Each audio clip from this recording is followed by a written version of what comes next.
All right. Hi, everybody. Thanks for joining us today. Welcome to FasCard System Training. We're excited to be doing this with you all today. Something new that we've started, and we are really excited about it. I'm Rachel McPherson. I'm the Creative Marketing Specialist here at CCI. I'm going to be helping to facilitate today's training, excuse me, and we'll be coordinating some future training based on you all's feedback, what you liked, what you didn't like, and what you want to learn more about. So with that, let's go ahead and get started.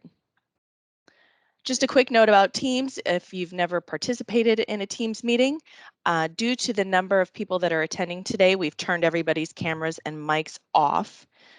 We ask that you put any questions or comments that you have into the chat panel.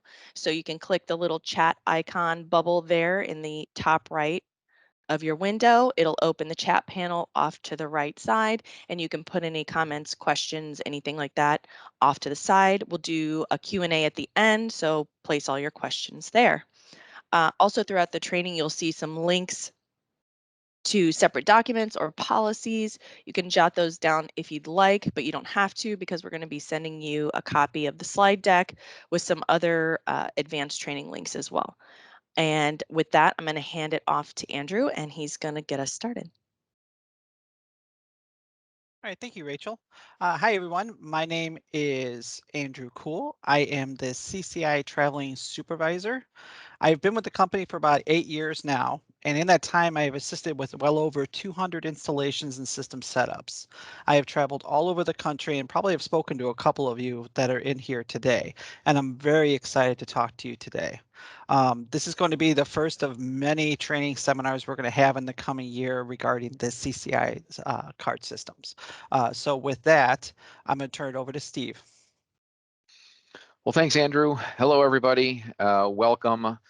For those who don't know me, I'm Steve Marcinetti. I'm the president of CCI. And to echo Rachel and Andrew, we are super excited to have you here with us today to kind of review this terrific product and to kind of walk you through what it is. I think oftentimes we get involved in a product, but we don't take the time to go back and really learn it. So it is our goal over the next year and certainly beyond that to put together multiple webinars to review what we're going to be covering here today. So again, we appreciate you being here. Thank you for your participation.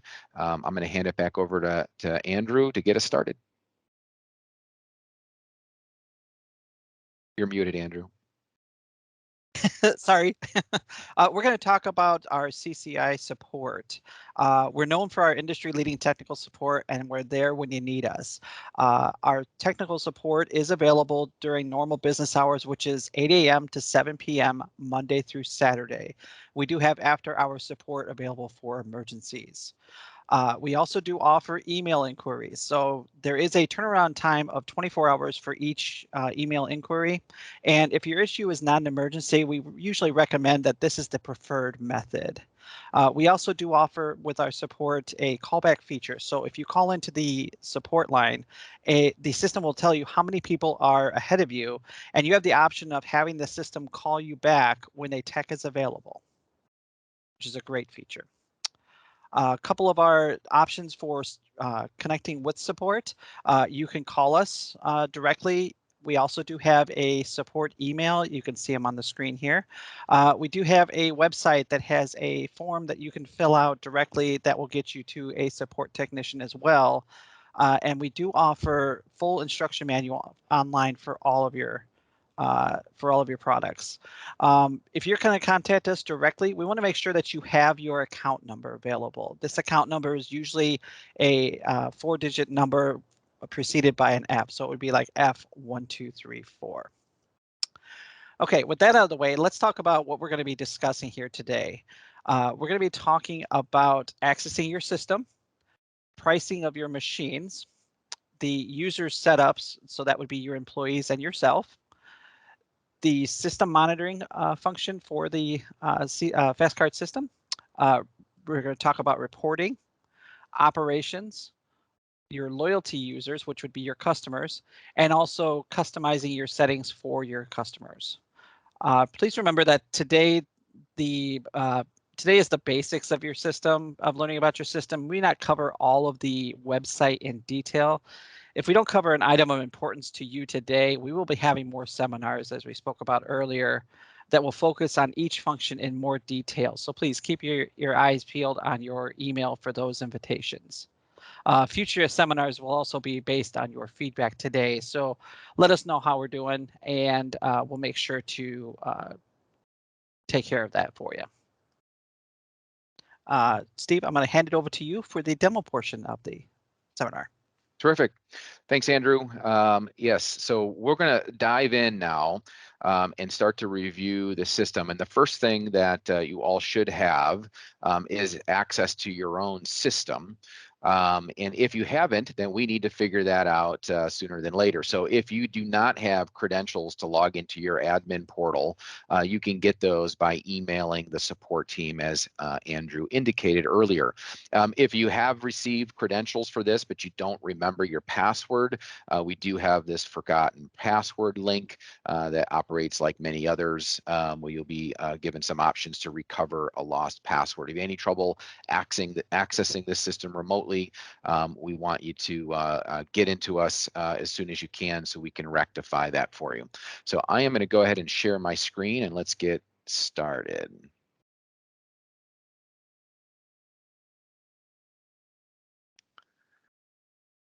Okay, so as we talked about, you have a username and password. We're going to go ahead and get signed in. And the first thing that I want to show you is this dashboard feature. This was actually enabled fairly recently. All of you who have logged into your system probably saw this appear within the last month or two. And essentially, we wanted to give you a snapshot of things that are happening in your account and in your store.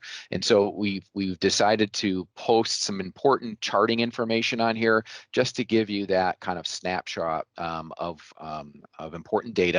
If you don't want to alter this data, there is a configure option at the top that'll allow you to change what kind of data you see, filter it down, or even disable it if you don't want this information appearing first. This is a user by user feature, so if you configure it for yourself, anybody else that also might access your system configures their own dashboard. So keep that in mind. The navigation of the site is quite simple. There is a series of tabs across the top, as you can see, and then underneath those tabs are menu options. And so as we kind of go through the different features here, I'll be referring to these menu options, and they're categorized by the main tabs. Something else to keep in mind as we move forward is that most, if not all, of these tabs have a little blue question mark at the top. And so if as you're navigating and working in your own system, if you're ever lost or have a question about something on there, that question mark will link you to our online documentation where you can learn more about what we're trying to show you on that page. So every page has a question mark, and that question mark links you to a document for that screen. So that's a tip to help you as you're navigating on your own to continue to move forward. Okay, so we're going to start in this user section and look at user accounts. And when we say user, what we're referring to here are people who are associated with your store. They could be employees that are attendants in the store. They could be staff that work with you remotely. And they could even just be people who collect money from your store. They don't all have to be attendants. But anybody who is going to work with you in your FasCard system that's going to have some kind of access should be loaded as a user in your system. And so the screen is pretty straightforward. There's a search option if you need to search for somebody. It's always going to show the first 6 records on here, and there's some navigation on the right that'll help you find the record that you're looking for. If we click on a record, it will give us the details of that user below, so we can register the name of that employee or that person that's working for you. And if they want to log in, we have to put their email address in there. That kind of kicks off the registration process for an employee, and we can enter in other personal information. If you're going to be entering in an employee that's going to have a card in the store, let's say to do wash, dry, and fold, or handle restarts and rewashes, there's a field in here in which you will enter in the card number, and then you'll also manage a balance for that user, again, for restarts, rewashes, those types of things, or maybe you're doing a wash, dry, and fold service and they need access to funds in order to do that.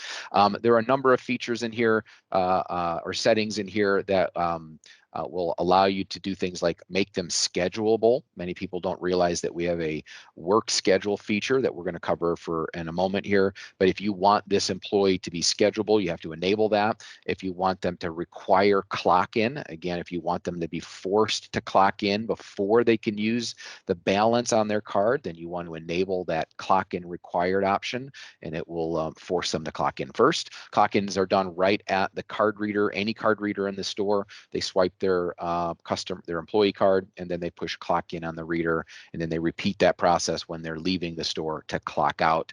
And you can imagine we have some hour reports that you can generate from there. The last enable option here is called Notify Reported Issues. We'll talk briefly about the FasCard mobile app towards the end of this presentation. And there is a feature within the app that allows your customers to provide feedback about their experience. So whether it's a compliment or a concern, that feedback needs to go somewhere. And by enabling this checkbox for particular users, basically directs that traffic or that email to the appropriate user. So if you don't have anybody enabled for that, it will automatically assign it to or send it to any account admin, which is usually the first user enabled. But if you want to specifically direct traffic to people, that's how you will do so. There's a series of privileges that you can enable, so you don't have to give everyone who has access remotely to your system access to everything. Just know that you can assign unique privileges to unique users. There is also an auto reload feature. So if you are doing a wash and fold service and you don't want to continually go and remanage or update the balance on an employee's card, you can establish an auto reload feature so that every Monday at 8 a.m. it puts $100 on their card. You can configure this any way you like, and it's just another convenience to prevent you from managing the user individually. Okay. Moving on, we're going to talk a little bit more about the work schedule and some of those operational features that you can do with these employees once you have set them up. The work schedule feature is a menu right there under the users tab. And as you remember from my previous statement, in order to have someone on the schedule, they have to be schedulable. And all of the users that have been designated as schedulable will show up here. And then once they are there, we can see their scheduled work here. In order to create a new schedule for someone, you just double click on the day in which you want them to start. You choose the user that you want to schedule them, create the time in which they work. And if you want that to be a reoccurring event, so you don't want to have to go into every single Wednesday for the entire month of December, you can go in here and you can say that that is a daily schedule and it repeats after 2 occurrences or stops after a certain date. So in order to kind of simplify replicating a schedule for a particular user, you can use that reoccurrence, that repeat feature. Okay. Now, once you have established a schedule on here, the way that your employees can see this schedule is using the FasCard app. And so not only is the app designated for your customers, it also has functionalities for your employees. And so if they are on the schedule and they have logged into the mobile app, there is a work schedule feature on there where they can see which days they work. And again, referring back to the users page where you can set privileges, keep in mind that if you have a key employee that's in a manager of the store, you can assign them access to schedule the other work schedules for the employees rather than having that only be, and they only have access to that. So you can really drill down the privileges. There are various views that you can use to kind of see the schedule, a timeline, a weekly view, or a daily view. And so that is work schedule. We'll also jump over to operations for a minute. So that's a main tab at the top here. And from here, we have a very similar view, and we have this menu option called scheduled tasks. And to us, scheduled tasks are repeating things that happen in stores all the time. So we know we need our employees to check the bathrooms periodically. They need to be keeping the floors tidy, mop the floors, sweep the floors, check the lint traps on the dryers.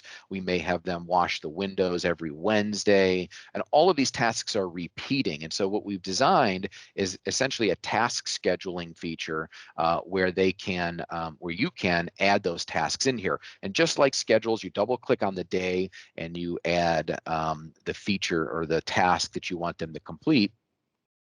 And if you want that to be a reoccurring task, then you can schedule it as a daily, a weekly, a monthly, or even an annual task. And again, these tasks appear in the mobile app for employees. So as your attendants start to use the mobile app, they will see an option that says schedule tasks, and they will be presented with whatever tasks are scheduled to be completed at that time.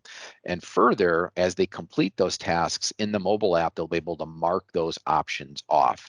And we have some reporting behind that that'll allow you to determine who was working when tasks were completed, who completed those tasks, and likewise, employees who did not complete tasks when they were scheduled to be completed, that will also be identified in that reporting. So this kind of eliminates that big whiteboard that you might be managing or Xeroxing sheets every week that say these are the tasks that need to be done and having them checked off. It just automates some of those scheduled task features.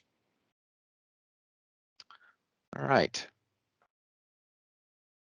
So the next section that we're going to jump into is the setup tab. And we're going to start to talk about pricing your machine. So everyone should know how to change the vend price on the machine. You don't have to call support in order to change or update your prices. You will navigate to setup. And then the first default option is pricing and features. The first thing you will do is select an equipment type.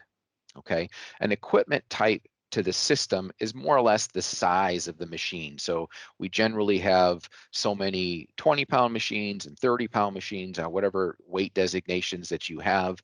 And so we group them by types in the system. And so when we price machines, we don't price them individually, we price them by their type or their group. So as an example, this is the 20-pound equipment type, and we're going to do some editing of that pricing. Now, there are two types of schedules. We'll touch on both of them, but we'll spend more time in pricing. We can either adjust pricing schedules for this machine, or we can adjust features. So let's start with looking at the pricing features on this machine.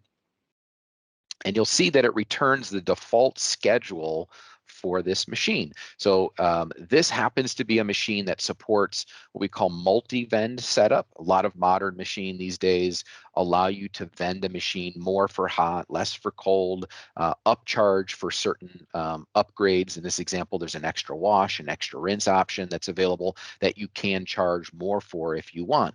FasCard and Flex support those, we call them serial connectivity features or multi-vend features, assuming the machine supports a third-party interface. In this example, it does. And so if we click on that default row, then we have an option now to change the vend price for any of those individual cycles. Now, once I've made the edits that I want to make to a machine price, once I click save, those are automatically saved to all of the 20-pound machines or that group's machines. It takes within a few seconds. So the updates are very quick.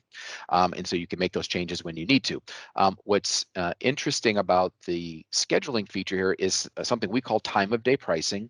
And you can do that by clicking add new and set up different times of the day or maybe different days of the week where the pricing changes, and it's scheduled so it repeats automatically every week or every day on those days. So if we wanted to have like a Thursday special that started at 6 a.m. and then ended Thursday at 11 a.m., we can go back in there and we can offer different prices. So we can do 50 cents off maybe from the normal default prices. Maybe we leave the modifiers at their normal price.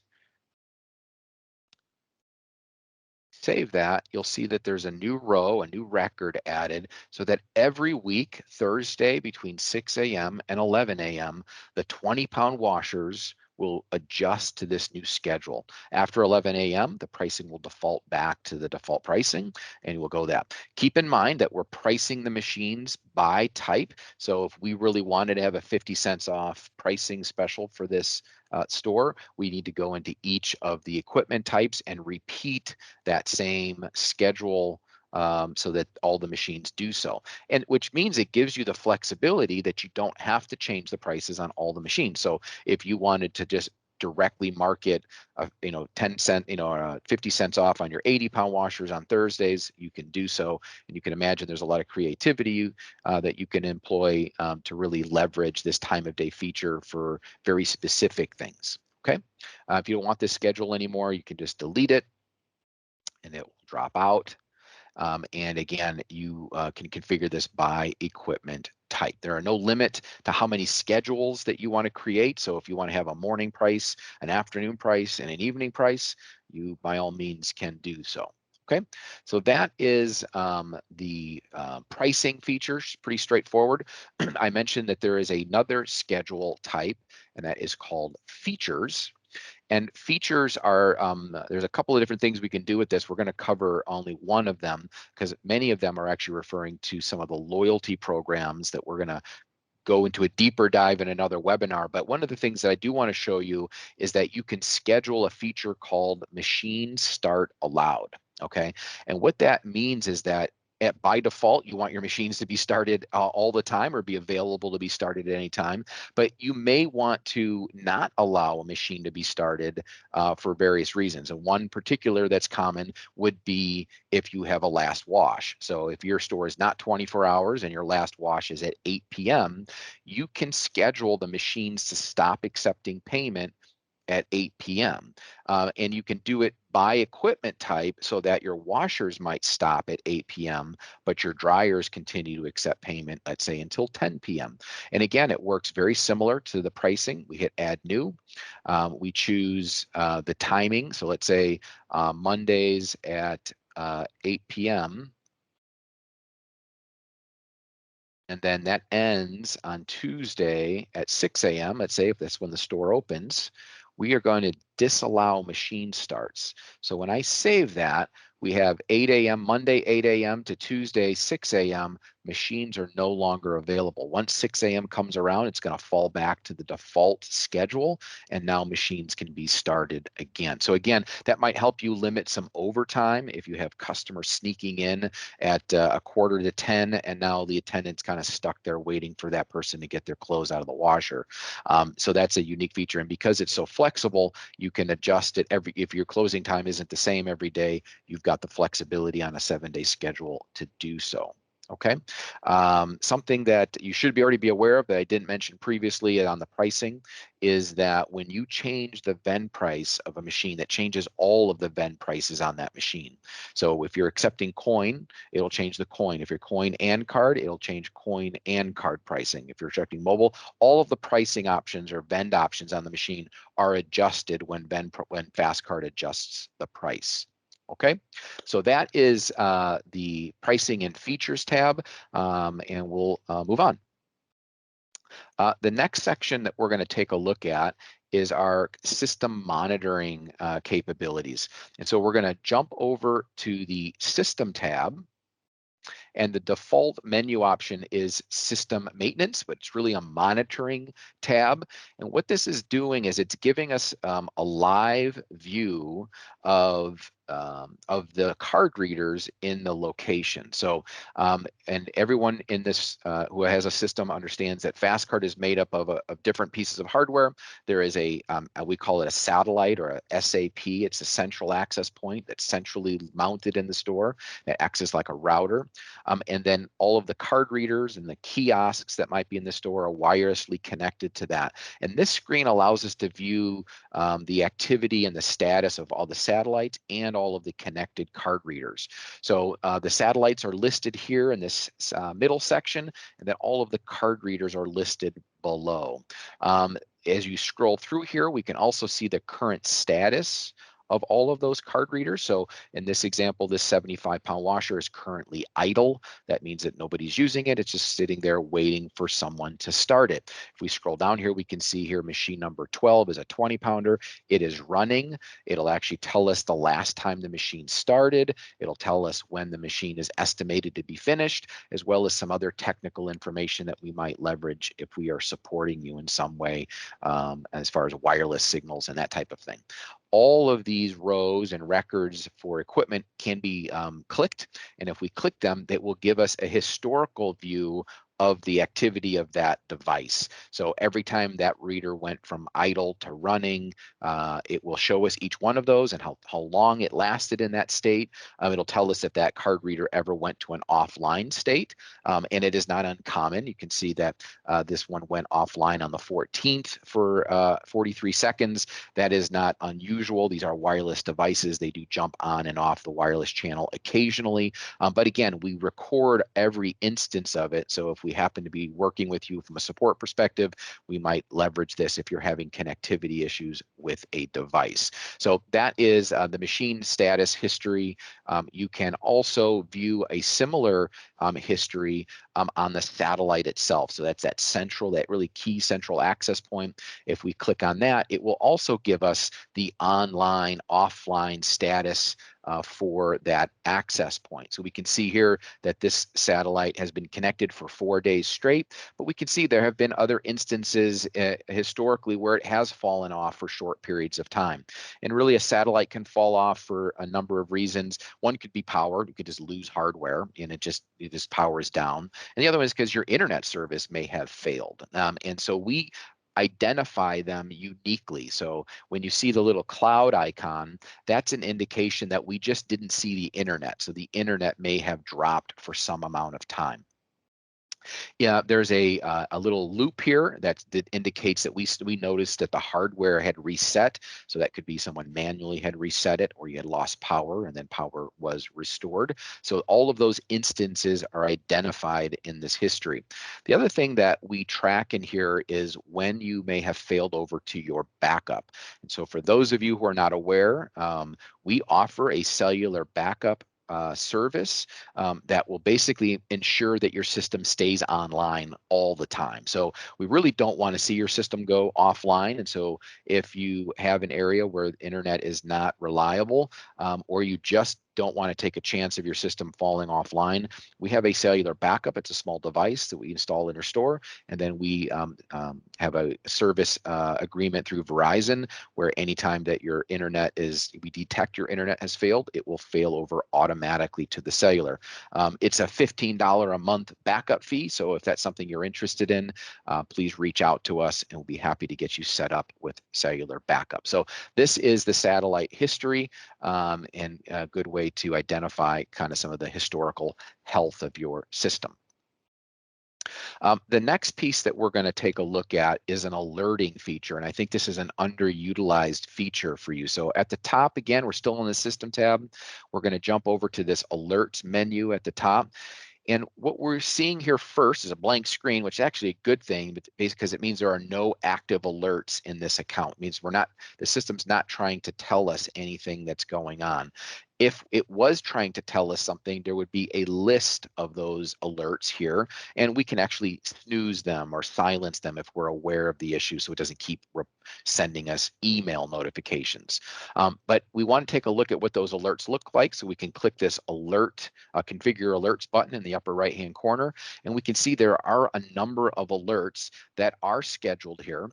The most common one that most people want to at least configure is a satellite offline. As I indicated earlier, if you don't have our cellular backup plan, or even if you do, you want to be notified when your satellite goes offline so that you can do something about it. It may be an indication that you have an internet problem, it may be an indication you have a hardware problem, but if your satellite's offline, that's going to inhibit your ability to accept credit cards. And so being notified of that sooner than later will likely help you. So we can configure those alerts here. We can identify what email addresses that we want to get an alert when it notices the satellite is offline. We can set the policy of how quickly it sends that alert. So if you don't want to be notified instantly. You might say, in this example, 15 minutes. So if the internet goes down for more than 15 minutes, then these two email addresses are notified. And then you can also have it remind you. So if it's more of a critical alert, like a satellite offline would be considered more critical, you can have it email you every so often as well. So if you want to be notified after 15 minutes, but then every 15 minutes thereafter, you can do that. And then if you remember on the previous screen, the active alert screen, I mentioned there's a snooze button. So once you know you're alerted and you don't want to keep emailing you, you can go in there, click snooze, and it'll basically silence that alert until it's resolved, and then it will reset itself. Okay.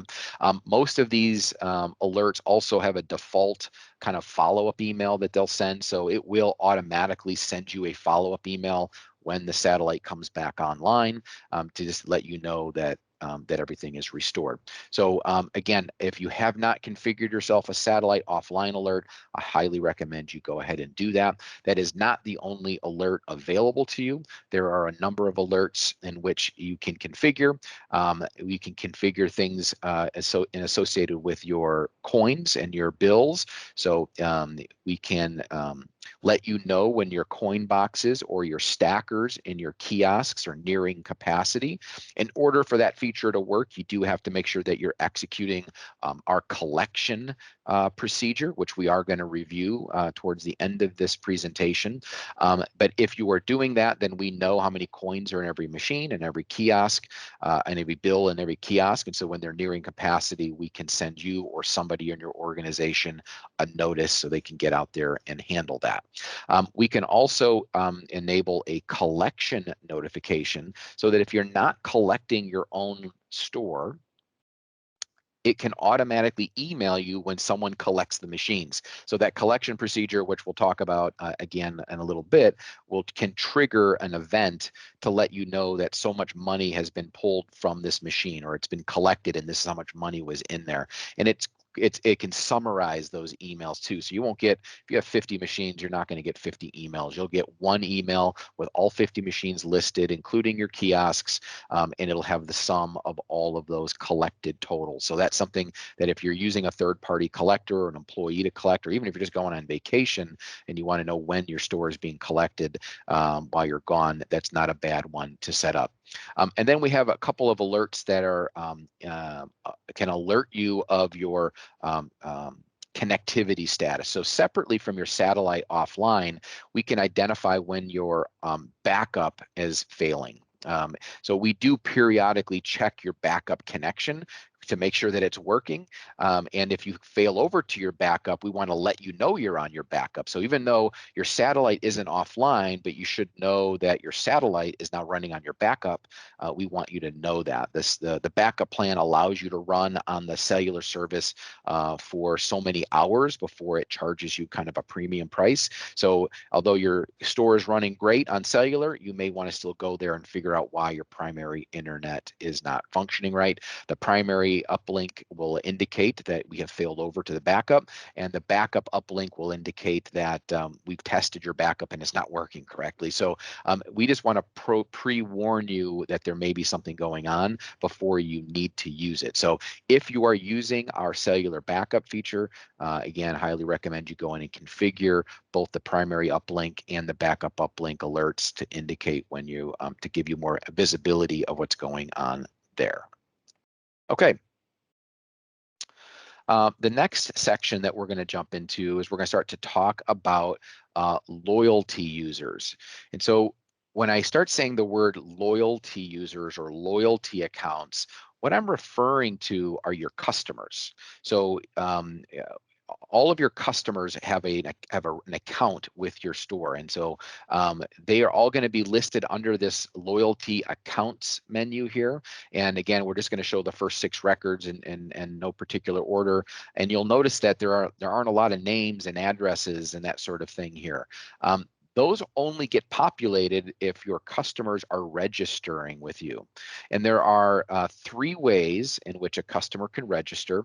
The first way is through one of our touch kiosks. So if you are using a touch kiosk to dispense loyalty cards, there is an interface through the touch screen that allows the customers to key in their registration information. It does not have to be required, but it can be, and you can identify which fields you want to be required in that registration. But that's the first way that your customers can register. The second way is through the mobile app. I've mentioned that a few times. The mobile app will allow your customers to register right through their phone and the keyboards on their phone. And then the third way is over the counter. So if you want your employees to promote registration, you may give them access to a simple laptop or even an iPad behind the counter, and they can go to the customer and encourage them to register. And you might be thinking, well, why would anybody do that? Well, the easiest sell to get someone to register is to recover a lost balance. If they are using a loyalty card and they lose their card and they have not registered it, it'd be very difficult for you to help them to recover that lost balance if you so choose. And then obviously once you've collected that registration information, it's really helpful to the store if you want to leverage it for promoting things that are going on in the store. Maybe it's a time of day schedule or other promotional things you're doing, wash, dry, and fold service, delivery, pickup and delivery. You want to be able to leverage that marketing material, that marketing list in that way. And so that's what we're seeing here. There is a search field here at the top. And so if we wanted to search for a particular user, it can search by name. Any registered information or card number can be entered in here, and it will search for all of instances of that. So there are multiple Marcinettis in here. And if we look at the record below, it gives us all the information about that user. So we can see all the registration from, we can edit it here if we need to. We can see their language selected. We can see if they're associated with a group, which we're going to talk about in a minute. And we can even take notes about that customer if we want to write something about that to remember something about them. You can see that we can view their balance, any bonuses they have, any points they have on their account, credits, free dry credits are all listed in here. And then we give them a kind of a total of available credit. So as you might imagine, that there is the money that customers put on their own account or their card, and then there is bonus money that you might award to them through the various loyalty programs, which we'll touch base on in a moment. But if someone was to ask for a refund on a card, if you allowed refunds, you wouldn't necessarily give them the bonus money back, but that money is available to be spent on the machine. So that's why we separate the balances. So the customer has $7.25 in available credit to use on the equipment, but really it's only $2.25 of, we'll call it real money, that is available to them. Okay. We can make notes on those adjustments. So if we do want to make a note about why we adjusted something, we have that available here. Also note, and we talked about earlier, when you set up like your attendants, if you want your attendants to be able to do recoveries and registrations, you have to give them access to this tab, but you don't have to give them access to editing the card balances. That might not necessarily be a good idea. And so by default, if they're not an administrator of your system, they cannot edit. I happen to be an administrator of this account, so I can edit those fields. But if your employee was not an administrator but had access to this tab, they could not edit the balances here. So you can give them you have some protection there. It does not mean that they can't add money to accounts and cards, but they would do it through this package system here. So if they wanted to accept $10 over the counter and add it to, there's an option to do so. But when this is performed, there is a record that says Steve collected $10 and applied it to this card. And so there is essentially a cash balancing report where you can go and audit and see, all right, on this shift, there should be $47 in the till, and that is that makes this person accountable. So that each attendant is accountable for how much money they have collected to do that. And again, another reason why this is not a bad idea to make available to your staff is it's another backup to cash acceptance. So if you have kiosks and someone puts in a wet note and it gets jammed inside of there, and now you can't accept cash until somebody can get out there to clear it, the other option to accept cash is over the counter. If you're attended,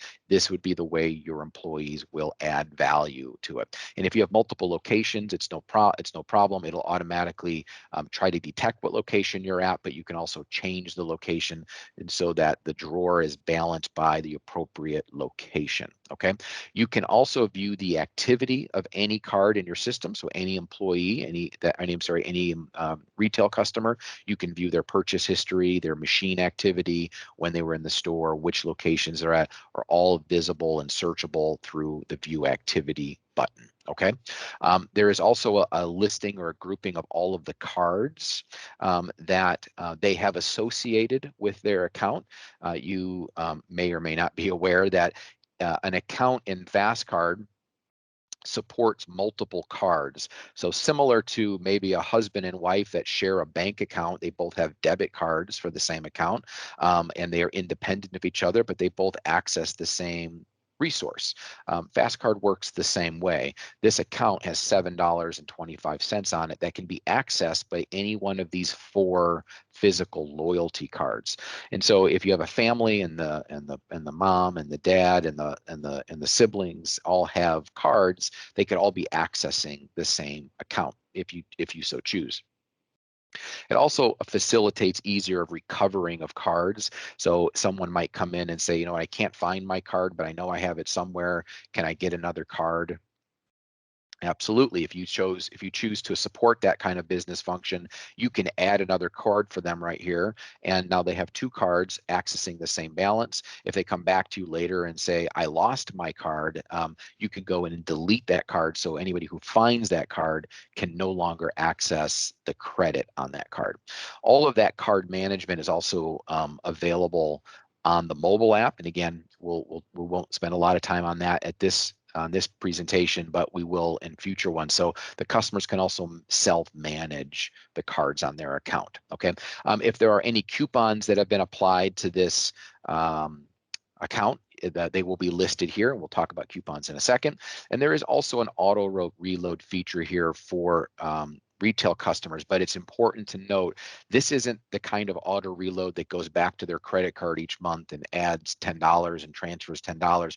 This is more of a reload feature that will really like the employee feature. It'll just add credit back on their card on a regular basis, and that was primarily designed to satisfy a multi-housing need where you might have 6 machines in the basement of an apartment building, and the landlord will basically just add $20 a month to the rent, and then the resident just has an auto reloaded balance every month, and they take their card down to the basement and they can start the machines there. So be cautious in how you leverage that unless you have a situation that requires you to auto reload a card. Okay. All right, let's move along. So the next section we're going to take a look at is the loyalty settings. We're just going to jump over one menu here. And this is where you're going to configure the kinds of packages that customers can buy when they're reloading their loyalty card or loyalty account. And so by default, we configure some basic packages. If you wanted to, this is also where you can reward them additional bonus money for, let's say, maybe putting in larger amounts. We call that big bill bonus. So if you wanted to give them an extra $2 every time they put 20 in, then you have the ability to do that here, and then it will automatically bonus them for anybody who puts $20 on their card. If you wanted to, you can create more than the 5 packages that are here. There's really no limit there, but only the first 5 packages will display on card readers. So the display on the card reader is only can only support 5. Just is a limitation of size, and so if your customers want to add value to their loyalty card at a card reader, which if you didn't know that, you can. Every card reader in your system has a reload capability. It doesn't have to just start the machine. They can swipe their laundry card. They can choose one of these packages from the screen, and then they can swipe their credit and debit card. And so instead of starting the machine, it actually reloads the value on their card. So it becomes, every reader becomes a backup to your kiosks. Or if you don't have kiosks, that's another way just to allow them to reload the balance on there using a credit card. Okay. We have some other features on here that we won't go into a lot of details to, but there is a loyalty points program that you can enable that will reward customers based on their spending and give them free credit. And we'll talk about that in a future presentation about how to really leverage that, but it's more like that frequent flyer program. We have free dry programs. Again, we won't go into a lot of detail today, and there are some parameters in which you can configure on this screen as well.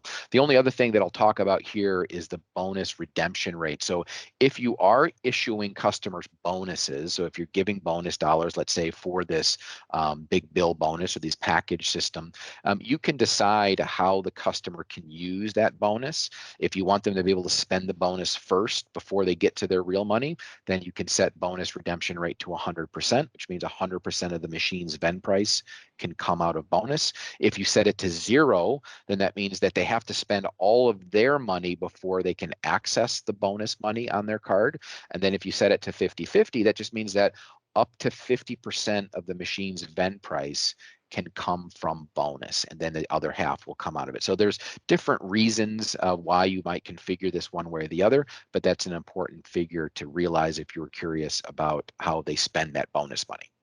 Okay. The next thing we're going to jump over to is the loyalty groups, and I'm only going to briefly touch on these because we're going to do a bigger presentation about how to configure loyalty programs. But groups is a way for you to specifically target a group in your area. So if you have a church that you want to attract, or you have a swim team or a school, or maybe you want to do a senior citizen discount or a first responders discount, you can create a group to support that. So you can do a first responders, and you might offer them 15%. And so now that group exists. And so on the user account screen that we looked at earlier today, there was a drop-down menu where you can assign a group to a user. These are the groups in which you can indicate, okay? And so groups can be used to give people discounts. Groups can also be used without a discount just to indicate that their activity can be reported separately. And so if you wanted to just track the usage of first responders or just track the usage of that, you can do that. And what the best example there is you can offer promos to like a local school as an example and say, hey, if you have all of your the members of that school use this laundry over the course of the week, and you indicate yourself as part of that school and you get attached to this group, we'll keep track of all of the sales of that group, and then we'll donate maybe a portion of those sales back to the school. So it's a really neat idea about having a school or a group market your business for you, and then you get the PR of donating back to that business or that school. And so there's some really interesting thoughts about how to leverage that to build kind of a loyalty in your community. Okay. The next section we're going to jump over to is this card section at the top. And this is just a really simple utility that allows you to preload cards in quantity. So if you wanted to do door hangers or mailers and you want to stuff a card that's got a balance on it, you don't want to have to go through 300 cards and manually add $3 to each one of those cards. Instead, you'll go to the screen, you'll enter, all the cards come in a box and they're all in sequential order. So you'll put in the first card number, the last card number, and then whatever you want that card to be. So you can have a balance added to it. You could probably put a bonus on it. You could even automatically assign those cards to one of the groups that we had created. So if you're just going to take 100 cards over to the school and say, here, just give these to the parents, these are automatically they have a $1 credit on them, and they're associated with this school, so that when they come in and use it, we know that group used that, and you can use that to do your rebate back later. And then, of course, you can associate a discount with those cards if you so choose, and whatnot. So this just simplifies the ability of distributing cards that have been preloaded with a feature or a balance. Okay. So the next option we're going to jump to is coupons. And the coupons feature it's a coupon feature. So this is how you designate or create a coupon for your store. And there are various coupons that you can create. You can create coupons that issue bonus dollars. You can create coupons that give people free dry credits that they can use, or maybe if you're using one of our loyalty points programs that they like issue extra loyalty points programs, they can be assigned for scheduling discounts. We'll go into all of those details in that more in-depth deep dive on loyalty programs. But the bottom line is that as you configure these coupon programs, it's going to generate a coupon code, and it's going to give you a graphic that you can paste into your physical coupons and put them on ticker tapes, or maybe post them on social media or on signage or physical coupons that you hand out. And there's also an alpha numeric code that can be entered in on a kiosk. So you can walk up to a kiosk, and if they have their coupon, they can type in this RGXUMC and they can get the redemption of that. So they can get that $5 bonus in this example. The other way that a customer can redeem a coupon is using the mobile app, and the mobile app supports both entering in this alphanumeric or using the camera on the smartphone. They can scan that code and it'll automatically associate the coupon to that account. Okay, you can configure the coupons to issue it to everybody automatically, or just to new customers, or just to certain groups. A lot of flexibility here. Again, we'll go into in the loyalty programs deep dive. Okay, the last section that we're going to review, or option under loyalty, is the marketing option. And we also call this our marketing messages feature. So this was an update that you should have seen added to your system a few releases ago, but we talked about that mobile application that we have. And one of the things that we can do is we can support the ability to send messages to those mobile users. So you might have experienced in your own world, in your own life, that when you're on your smartphone, that the apps inside your phone occasionally will pop up a message about something. It's notifying you about something that's going on within that utility, and it appears like a text message, more or less, on there. And it's a way to communicate, the app to communicate with you outside of you being inside the app all the time. This is our ability to do that with the FasCard app. So if you want to send messages to the app users, you can do that. You can customize those messages.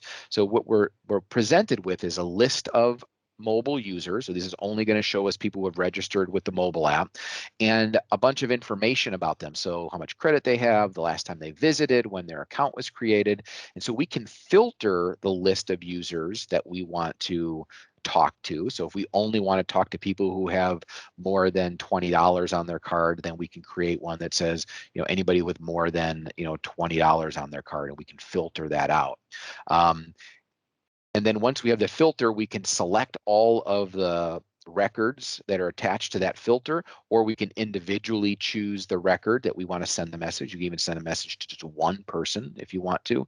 And then once you've decided, okay, these are the people I want to send this to, you can then draft a message. And so you can give the message much like an email. You can give them a welcome subject line, but then you can personalize the message. So if you're sending it to 100 users, you don't want to write 100 messages, but you'd like those messages to be personalized to that user. You can write like hello, and then you can insert what we call a merge tag, which basically pulls information from that record. And so we can go in there and say hello, first name. So automatically it's going to say hello, in this instance, Andy, and then say, it was great to see you at the last location that they visited. So if you have multiple locations, it'll figure out where they were at last. You still have, we could put their credit on your card. So hope to see you soon. So once you've drafted your message, you can click the send button. It'll give you a little preview of what it's going to look like on the customer's phone. Okay, so again, you can imagine a lot of possibilities here of how you can leverage this as a way to communicate with your customers. You can send them promotional information. You could advertise it, your wash, dry, and fold, your pickup and delivery again. Just another way for you to personalize the experience for them and communicate directly with your customers. Okay, let's move on The last section that we're going to talk about in the review here is the reports. And again, we are not going to go through every single report that FasCard offers. That's an entirely separate session that we certainly will schedule and invite you to come back to really learn how to leverage it. But I do want to make sure you understand how to run a report and the general basics of how to get data out of FasCard. So once you've clicked on reports, you have this drop-down menu here, and we have organized the reports based on the kind of data it is. So we have an administrative report that's a section, excuse me, that has a billing history report. So if you ever have questions about maybe why your bill from CCI changed from one month to the next, maybe you added some equipment, it may change. This billing history report you have access to, so you can see, well, this is what we saw change on your account. If you were running on our backup system longer than the allotted time, then you will see that there was backup allotment. You overextended your backup usage for your cellular. That will show up in the billing history as well. So know that's available to you. And then there are different sections in here designated for credit cards, employees, equipment reports, loyalty reports, sales reports. So as you can see, there's a lot to review here. We're not going to go through them all, but I'll show you a couple of things. Let's generate a sales total report, for example. And generally, once you've selected a report, then you're presented with a location selection panel. And if you have multiple locations, you can check off which locations you want to be included in this report, and then run the report. So I'll go ahead and change the start date of this report to the beginning of the month, and then I'll hit generate.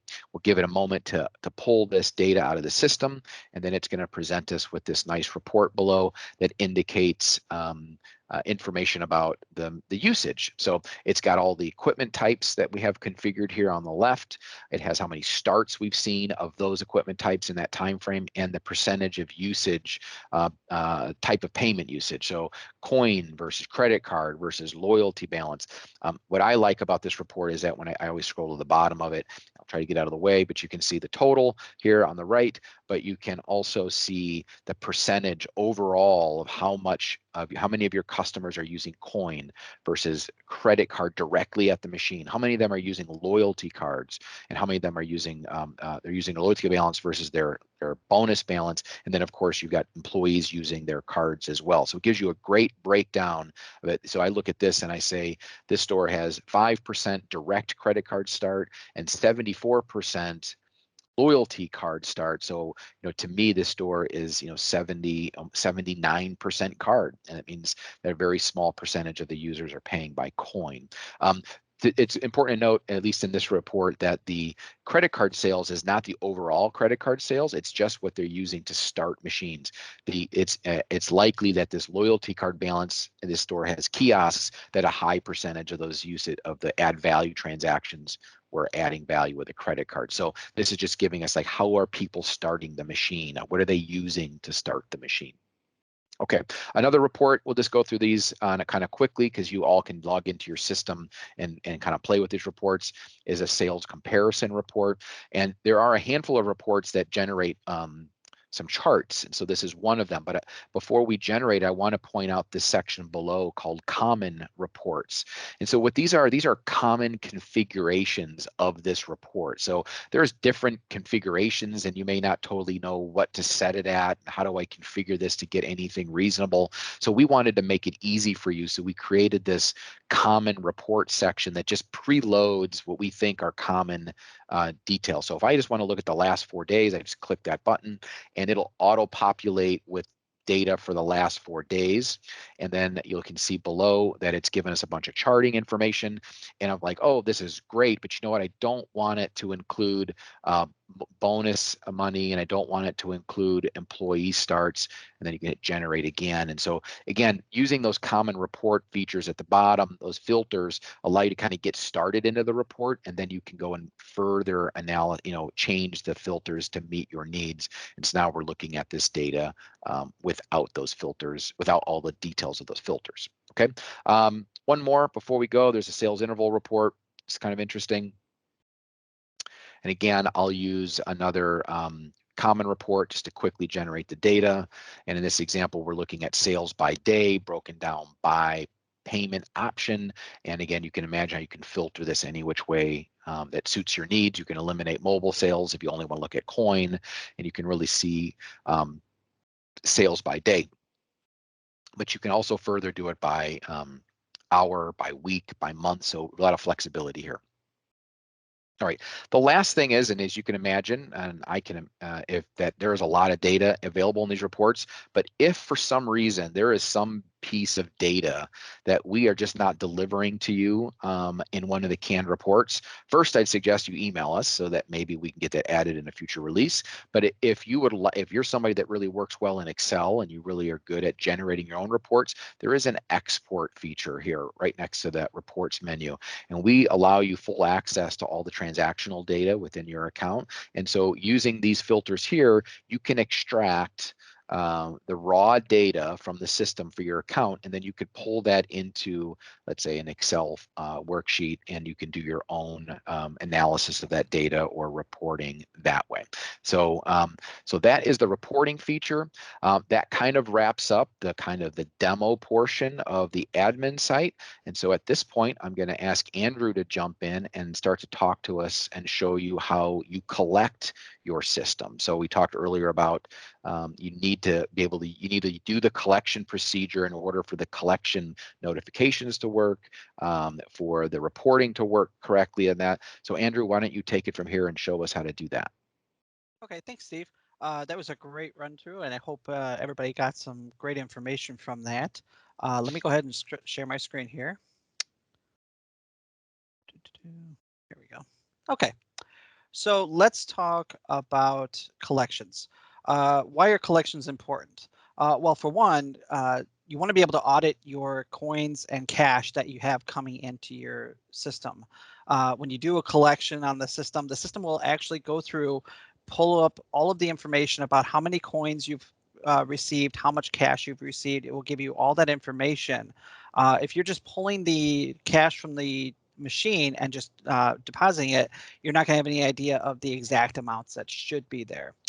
So auditing is very important. The other thing too is it's great for tracking any issues on the machines that may happen in the case of a coin drop that gets some lint caught in the sensor and it's just constantly flushing some coins down.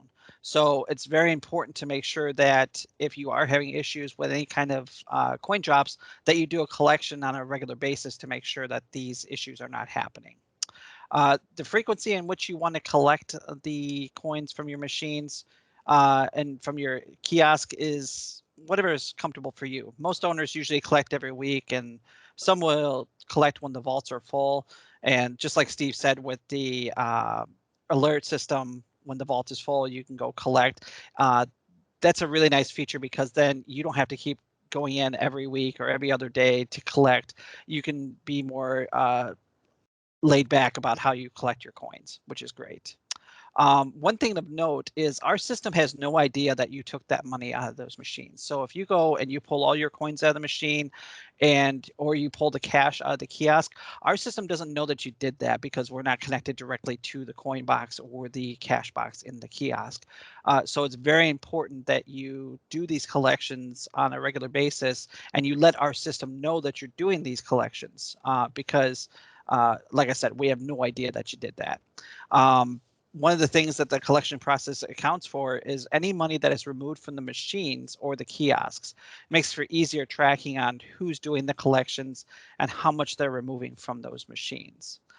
So with that, I have a few training videos on how to do a proper collection on both the readers and the kiosk. So we're going to start with the reader collection, and I'm going to turn on my audio here. We're going to start with the reader collection, how to do a proper collection on the reader. To perform a collection on any of your devices, you will need a manager or collection card. To begin, slide your manager or collection card on the reader. Select Collection from the menu. Touch the Collect button. This button will alert you to the amount that is being collected. Remove the coins from the machine. When you have removed the coins from the machine, touch the screen to complete the process.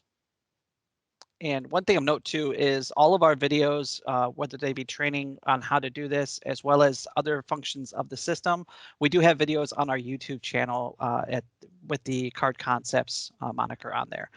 So now let's move on to the kiosk collection. If you have a touch kiosk in your store, you're going to want to make sure you pull the cash out of there and also do a collection so our system knows that you did that. So let's do the kiosk collection here. To collect the cash from your kiosk, start by inserting or swiping your manager or collection card. Touch the Collect button from the menu. Touch Collect. This button will alert you to how much is to be collected. Remove the cash from your bill acceptor. Touch the Done button to complete the process. So you can see the collection is quick, it's simple, and it's, like I said, it's highly recommended. So now that we've talked about collections, we're going to touch briefly on the FasCard app. I'm not going to go into any major details on the app. We're just going to talk about it a little bit, and we will have another training session specifically on the FasCard app at a later date. So a couple of things to note about the FasCard app. It is Apple and Android compatible, so they can go to the Apple, the iStore, or they can go to the Google Play Store, just type in FasCard, and it will bring up the app for them. Customers can add value to their accounts right on the app. So if they're not in the store and they want to put some money on their account before they come into the store, they can open up the app with a credit card and add money to their account. They can view their account activity. So if they start a machine and the machine doesn't start and they're kind of confused, they want to make sure that they weren't charged for it, they can look at the account and see all of their activity to find out exactly if they were charged for that credit. But it also shows the machines that are actually in service right now. So if they start washers and dryers, the app will show them these are the machines that you have going currently. It will also give them a timer on each of the machines, which is a great function. They can redeem coupons through the app. Steve talked on this earlier. Basically, if you have coupons set up, they can open up their app, type in the coupon. They can manage their physical loyalty cards. So they can use the system card free. They can either just use the app only, or they can have card and app.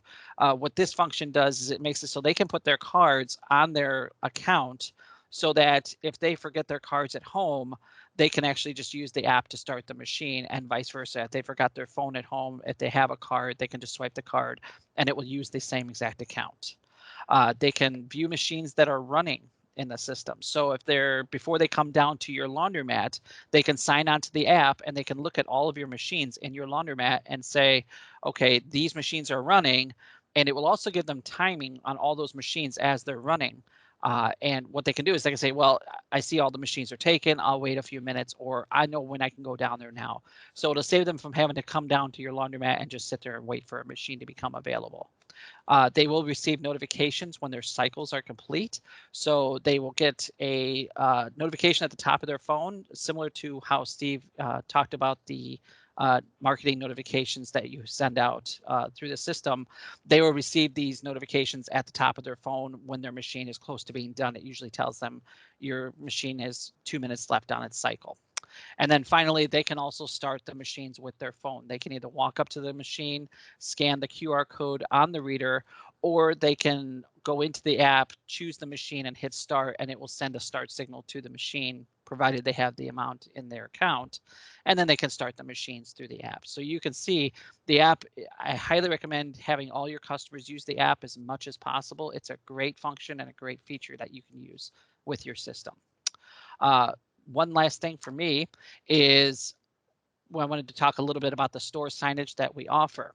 CCI has made it a priority to make sure that you have the proper signage for your store. So we wanted to make sure that each sign was customized to our system to make it look nice, but also to tell the customer and give the customer as much information as they need. It also saves you from having to pay someone to actually create signs for you. All of these signs that are on our website are free of charge. You can go to the website. The website is just our FasCard.com. And then you would want to go under the resources tab. And then you want to go to signage. When you get in here, it's going to show you the different systems that the different products that we offer, whether you're FasCard, Laundry Card, or Flex. You're going to choose the one that you want. In this case, we're just going to choose FasCard. And when you go to the FasCard location, you're going to see all the different signs we have. They are in Spanish and they are in English, and they're standard PDF downloads. So you can download these signs, bring them to your favorite printer. You can bring them to anywhere that you want to get these signs printed, or you can print them yourselves if you like. Great signs. I highly recommend going to the site and using these signs because several of them are actually full-size posters, which is great. So with that, I'm going to hand it back to Steve real quick to talk about the warranty situation at CCI. Oh, your mic's muted. Great, thank you. All right, thanks, Andrew.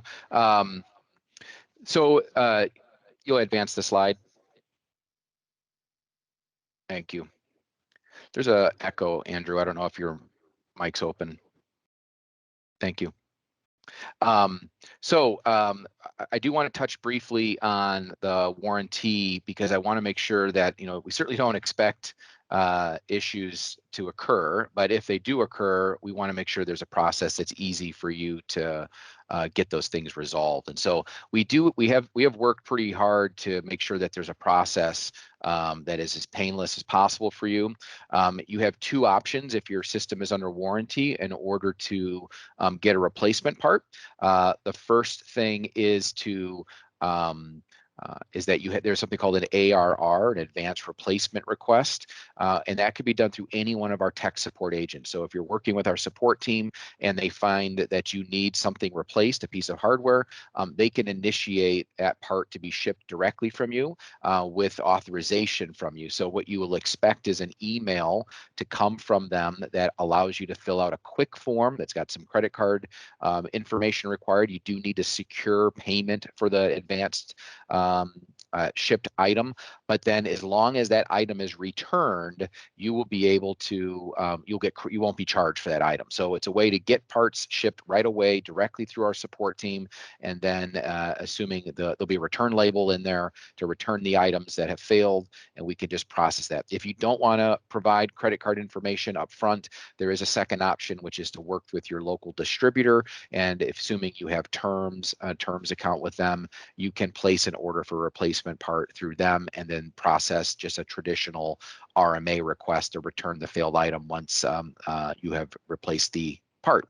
And then that is done solely through your distributor. They can offer to have that drop shipped to you. Again, that's more of a decision between you and your distributor. And then for any of you whose systems are no longer under warranty, we do ask that you work with a CCI distributor. And so again, please leverage our support team to determine what the appropriate part numbers are that you need, and then contact your distributor to place those orders on your behalf and have them shipped appropriately. Okay, and so that kind of concludes that slide, and I think we are going to move on to Q&A, and I think Rachel has been monitoring the chat. Do we have any questions on what we've talked about so far? Yes, we absolutely do. I tried to categorize them for us. So under the users section, will we be able to delete customers who no longer patronize the store, allowing us to clean up the database? Right. So there really is no reason to delete records in that regard. So there is not a way to delete users per se. There is a way to delete, and you have to offer this as kind of a privacy requirement that will soon be in the US. It's already in Europe, where any customer who requests to have their personal information deleted have to be given that ability. And so we have already built that capability into the system, but there is no user delete feature. Not on customer side. You can delete employees, but you cannot delete retail customers. Okay, let's see. I think that's also because the accounts are transferable between. Your mic is in bad shape, Andrew. Yeah. Boy, this mic, I'm telling you. Let me try it one more time.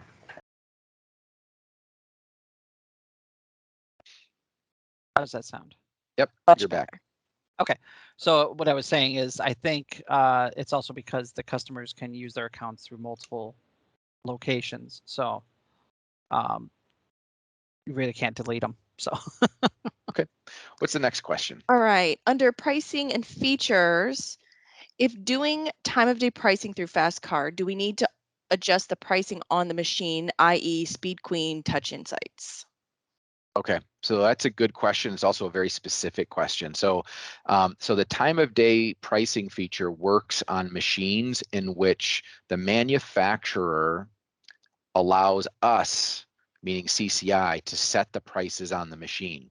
And that is true of pretty much every make and model out there, but there is an exclusion, and the Insights machine does not allow us to, I guess I should say that depends on which variation of Insights you have. If you have a Quantum Touch or an Insights Touch machine, Alliance does not allow us to set the prices on that, so we can't leverage time of day pricing. Now, with that said, the touch machines have their own time of day feature that you can implement, and the CCI system will read that pricing. So you can accomplish time of day pricing even on an Insights touch machine to do that. If you're a non-touch Insights machine, so in all their other models, then yes, CCI can leverage and change the event prices, and no problem there. Perfect. Under alerts, it's a two-part question, or I guess a comment and a question. Text alerts would be a beneficial feature, depending on the alert setup. And it says, is there a possibility of configuring an uncredited coin alert? Yeah, so that's also a very specific question. So let me address the first one. So text alerts are coming in a way in a future release. It will come in that app notification feature first. So as I mentioned earlier, we can send those marketing messages that appear like a text message on a user's phone. Well, presumably all of you will also have the mobile app installed on your own personal devices. And so we are working on a way to use that marketing message type feature to deliver those types of notifications. So not an email, more like a text message. It'll show up in the notification center on your phone and deliver that. So that's coming now. As far as actual SMS messaging, that's a bit further down the roadmap, and we don't have immediate plans to implement that. And the second part of the question was about adding a specific alert for like uncredited coins. We don't have an alert like that, but I would say that get an email into us and we'll make a note here too to understand the use case of why you need that to be alerted to you so that we can evaluate that on a future release. Steve, don't forget, they also can go to the website and go to the support and they can add that function, or they can request a function as well. Okay. Yep. Which is under, I have to remember where it's at. I think we moved it, Andrew. Oh yeah, it's under the contact. That's where it's at. So if you go to the website and you go to contact, you can have right here, there's an option here for submitting ideas to us, and you can just click on the product that you use and then fill out the form. So if there's a function that you're looking for or a feature, you can certainly contact us and let us know about it. Absolutely. Any other questions, Rachel? Yes, we got quite a few. I'm trying to read them as they come through here.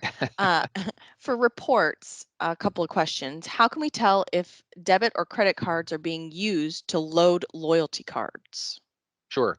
So again, we could probably talk for hours on how to find data within the reporting system, but that one's fairly straightforward. There is a loyalty totals report that you can run, and right at the top of that report, it's a date-driven report, so you can look at it over the course of a few months or whatever date range you're looking. It will give you the breakdown of how much credit card was added to loyalty cards at that point. And then there's also a section that talks about cash added to loyalty cards. So the loyalty totals report would be the place to go there. Perfect. And the next question about reports is, what's the retention of data within the system? Does it have a max number of years? Yeah, it's an interesting question. So we have had FasCard has been in business. That product has been in business coming close to 10 years, and we still have transaction one. So we have not yet employed any data archiving at this point. We have added lots of storage, but at this point we are, we have not decided to do any archiving. So anybody who has a system today should be able to get back to transaction number one. Perfect. Moving on to collections, can we make it so it's possible to do collections with one button? For the whole store, I'm assuming. So that's a tough one. We don't have that today. I have heard similar requests like that in the past, and so although it is technically possible, it's not available today as a product.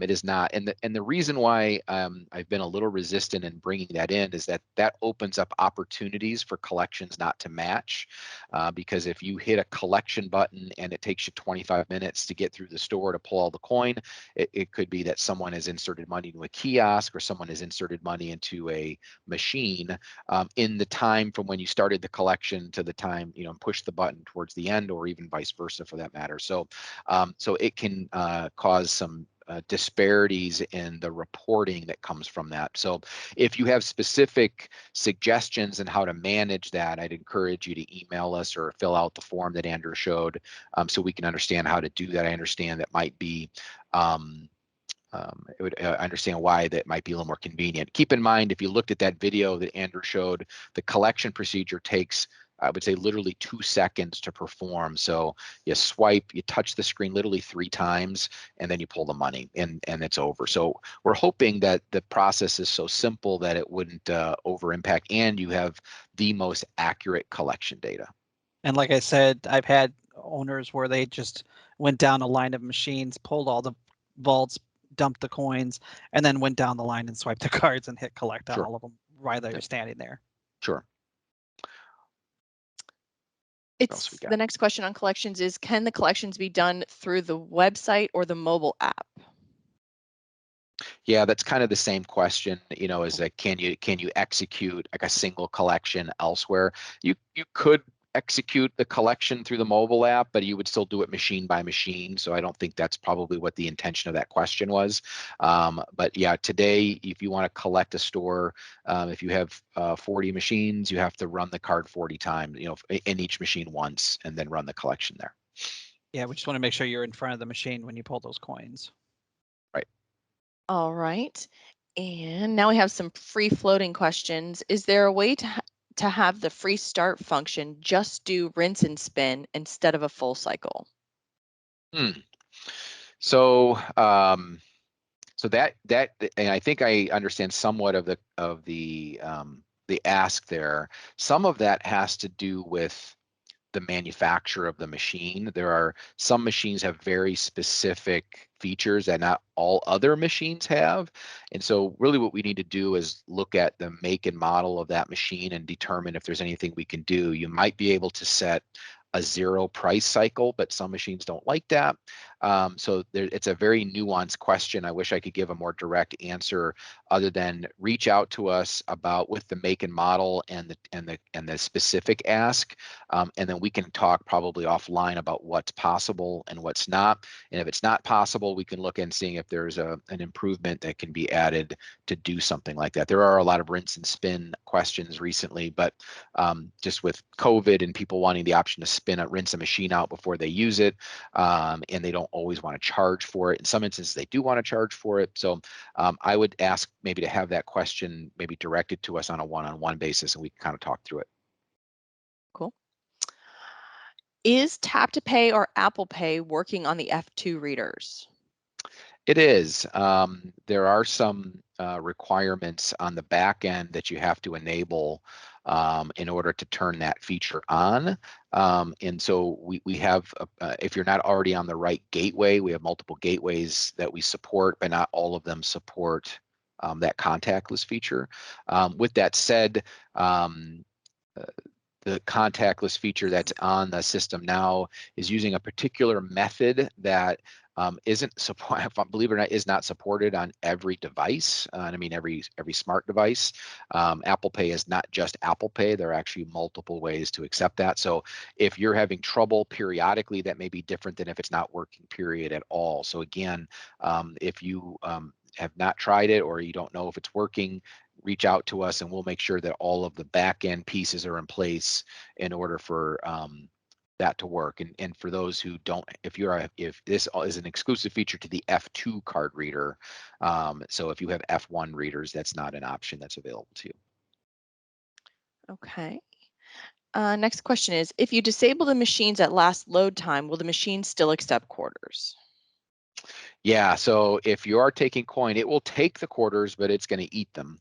The machine won't start, but we don't have any way to to physically block, let's say, the machine's coin, but it won't start. So that certainly could cause some frustration for somebody that doesn't realize that the machine is no longer available. But no, we don't have a way to physically prevent someone from inserting coins. It's just going to drop them in. Earlier, we discussed deleting customer accounts from the FasCard database, and there was a follow-up question to that. Is you mentioned their account being tied to several locations. Does this mean that the funds they added to my establishment can be used at another laundromat? Yeah, be rest assured, no. So as you might imagine, we use a singular FasCard app for all locations. So we probably have customers that have stores all over the US, but all of your customers are downloading the same FasCard app. So we have records in our database, just basic records about every user that is just basically like their email address and just basic not even account information, but it's basically an identifier of who of the record, and that is open to all accounts that the customer has visited. So if an existing FasCard customer is in store A and has $10 and then happens to go visit another store with FasCard that's not owned by the same owner, that balance will not display there, will not be available. And so it's a bit of a technical answer, but one of the reasons we can't delete it from one is that we really can't delete it from other stores as well. But the balance itself is independently, all the balance and activity in that store is all independently managed by the location or really the FasCard account. All right, next question. How would you add credits free of charge to attendant cards? Would you add credits free of charge to attendant cards? So I might need a little follow-up on that. So certainly on that, if you remember earlier in the presentation, and if you came in late, we'll get that recording out to you. In the users tab, you have a list of all of your employees, and there is a balance field that you can manually modify and put whatever balance you want. And then there's also that auto reload feature that if you want to schedule it to automatically reload the balance on the card every Monday or in whatever frequency you want, you can schedule that there. I don't know if this helps at all, but the other thing to keep in mind is that any money that you add to an employee account that is spent in the store, it does not count in any of the regular sales reports that you may be viewing. So you don't have to worry about if you're collecting $20 for a wash and fold, that there's another $20 that's now going to be counted because the attendant started the machines with their card. Any employee balance that is spent in the store is separated in employee activity reports and doesn't count in the normal sales reporting. Perfect. Is there a machine log of all errors on a particular machine? So it depends on again. So first of all, as I mentioned earlier, in that system maintenance tab, we show the status of all the card readers that are in there. If your machine is a multi-VEN machine or a serially connected machine, some of those makes and models have the ability to send us messages from the machine, including error messages. So it could be a door error or something like that. And if it is doing that, then yes, in the card reader activity, we will display when the status changed. So if the status changed from idle to status door error, that will be listed there, and you'll be able to go back and look at the history of that. But if your machine is a what we call a single vend, or if it is a does not support sending us messages in that way, then you will not see those types of errors. All right, next question. Can we leverage the Quantum Plus that's in my machine to start and stop the machines through the web or admin mobile app? Okay, so in every instance, there is no way for FasCard to stop a cycle. Okay, so we can start cycles, but once the machine is in motion, it's completely up to the machine and its own controller to manage that cycle moving forward. We have no ability to stop the machine. So if, for example, the Quantum software allows you to stop a cycle, that's going to be a feature exclusively available through the Quantum software. FasCard can only start machines, not stop them. Okay. Couple more questions. When setting up machines, most owners are using a 1/4 = 1 pulse scenario. I'd like to find out how to better configure the more expensive machines to cut down on pulses. Sure. So some of that depends on whether or not you're coin and card. And so it's probably a better question to have directly with a support tech. But if you are card only, it's very easy to fix. We can actually configure the machine likely, or you can configure the machine to start on 1 pulse by setting the value of a coin equivalent to the vend price of the machine, and then we'll just send 1 pulse. If you are accepting coins, then the hard part is that the card reader needs to send the same kind of pulses that the coins look like. So as if the customer has to put in 40 quarters, then we have to send it 40 pulses as well to start the machine. There may be some other options we can play with, but they're a little creative, probably more beyond what we could discuss here in this session. So I would say follow up with our support team and explain, your setup, and we can certainly evaluate that. We can also have a seminar for something like that too. Sure, yeah. All right, and our final question here, can I remote start machines for a customer without them seeing the collection or other menu choices? Yeah, that's a good one. So, so the best way to do that is to have 2 accounts for yourself. You have your admin account that you use that obviously displays that menu option. And then I would have just create yourself a normal user account that just looks like a regular one. And then it'll just show the start option. So for those who are a little confused, if you have the mobile app, you can execute a card reader start from anywhere. You don't actually have to be physically present in the store. And so it's a way to give, let's say, a coin paying customer has a failure on a machine and they call you and they want you to do something about it. Well, if you have a FasCard reader on it, one of the options is you could submit a credit to the card reader of, the card reader next to it, maybe in the machine next to it. But if you're using your manager account to execute that, the card reader is going to display the other permissions that you have enabled on that account, which might mean the collection button is going to be shown or even diagnostic option. So the best way to resolve that is to just use have an account for yourself that's like a customer account. And then when you execute the machine to start, it will display only the stuff pertinent to that machine. Perfect. And actually, we got one more that squeaked in under my nose. If Okay. we disable customers from starting machine past last wash, can employees still start a machine? Yeah, the answer to that is no. Once the system says you're done for everybody. So that is true. So I've had that question once before, and I don't know if that's why it's being asked now. If you're doing like if you're leveraging the store for like commercial work after hours, that might be why you only want it to be temporary. So what you may need to do is be flexible with the timing, so you don't have to have it be disabled all night long. You could, if your last wash is at 8, you could disable it between 8 and 9, and then at 9 o'clock your commercial work gets going, and then that at least gets the customers out of the door. So it's not a perfect situation, but it's an option for you. We're having some last minute questions come in. Steve, do you want to keep answering, or do we want to kind of divert Yeah, those to support? I mean, I'm watching the people that have we still have a pretty good group following us here, so Okay. I'll assume that if they're still watching, they wanna We'll keep going. see what's going on. Yeah, Perfect. we'll give it maybe 2 more, and then we'll wrap it up. All right. If you use the customer's account to start a machine, does it reflect the start as on the machine as a sale? It does, yes. So I guess that's regarding the other comment I made. So if you, I think this is what we're going at, is if you create yourself an account and you use it so it will count as a start on the machine.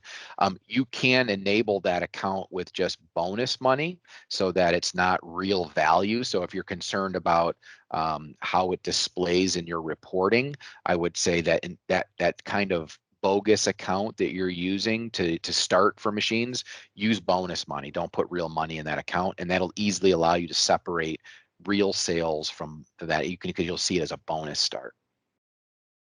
Very good. We have a follow-up question about the machine error log. It says, I know that you can click on the machine and see the errors if they were recent, but is there a greater log available? Yeah, so the machine activity is limited. So although we do have all the transactions stored in there, we don't forever keep every single time the machine change statuses. So that is somewhat limited. I would recommend that if you have a use case for that, to fill out the feature request form, and then we can evaluate, what that might look like, what kind of data you would like available to you, but that does not exist today. Great. And is there a way to get a report of all machines that were started with a customer account? There is all the machines that were started by a customer account.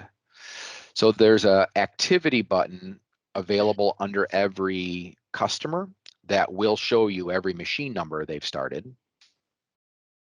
But that would be the extent of it. We don't have a report that just allows you to run that. I'll show you real quick here.